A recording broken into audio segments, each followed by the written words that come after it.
બોલી શકાય। એક સરસ વાત છે, એક જગ્યાએ આવી કઈક ધર્મસભા કે આવું કંઈક હશે ને, તો એક બાજુ 250 જેવા પુરુષો બેઠા, 250 કે 300 જેવા, એક બાજુ 100-150 જેવા બાયુ બેઠેલા, વચ્ચે નાનો એવો નીચો પડદો, એમાં બધા બેઠા હતા। એમાં એક બાઈ છે, ઈ ઘરેણા નહીં પહેરેલા, ચાંદલો હતો, હાથ પગમાં હૈયે કે ક્યાંય પણ ઘરેણા નહીં પહેરેલા।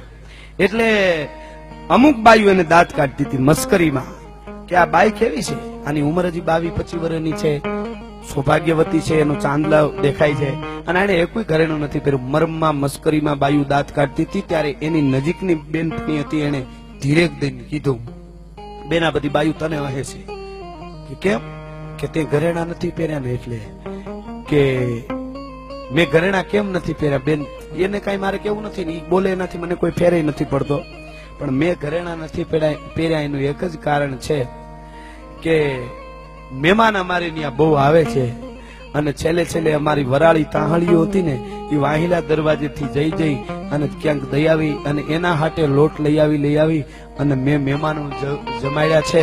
મેં મારા એક એક બાપના ખાહરિયાના બધા ઘરેણા દઈ અને મહેમાનોને જમાડ્યા છે। હવે કાંઈ રહ્યું નથી ને, એટલે મારો પતિ એવો દાતાર છે અને મારું પિયર એવું છે, એટલે મારે આંગણેથી જમ્યા વગર મહેમાન જાય નહીં, માગણ માગ્યા વગર જાય નહીં, એટલે મારે ઘરેણા નથી। એટલે બાયુ ભલે દાંત કાઢે, મને નથી ફેર પડતો કાંઈ, બાઈ એટલું જ બોલી। આટલી વાત જ્યાં પૂરી થઈ, આ બાજુથી એક 28 વર્ષનો યુવાન આવ્યો, પણ 200-250 જે પુરુષો બેઠા હતા એ બધા ઉભા થઈ ગયા ઓલાને માન આપવા માટે। અરે આવો આવો ભાઈ આવો, મારો બાપલીઓ, મારો વિહામો, પધારો, રામ રામ, જય માતાજી, અહીંયા વઈ આવો, અહીંયા ઓલે કે અહીંયા વઈ આવો। એ 200-250 પુરુષો ઉભા થઈ ગયા, એટલે 100-150 બાયુ બેઠા હતા, અને જે બાયુ આને દાંત કાઢતા હતા ઘરેણા નહોતા પહેર્યા, એટલે એ બધી બાયુની નજર ખેંચાણી। એવું કોણ આવ્યું કે આખો ડાયરો ઉભો થઈ ગયો એને માન દેવા? એવું ભાઈ કોણ જુવાન આવ્યો કે આખો આ બધા બેઠેલા પુરુષો એને માન દેવા ઉભા થઈ ગયા? એવું કોણ આવ્યું? અને તેથી જે બાઈએ ઘરેણા નહોતા પહેર્યા ને, એને કીધું કે ઈ મારું ઘરેણું આવ્યું છે, બીજું કોઈ નથી।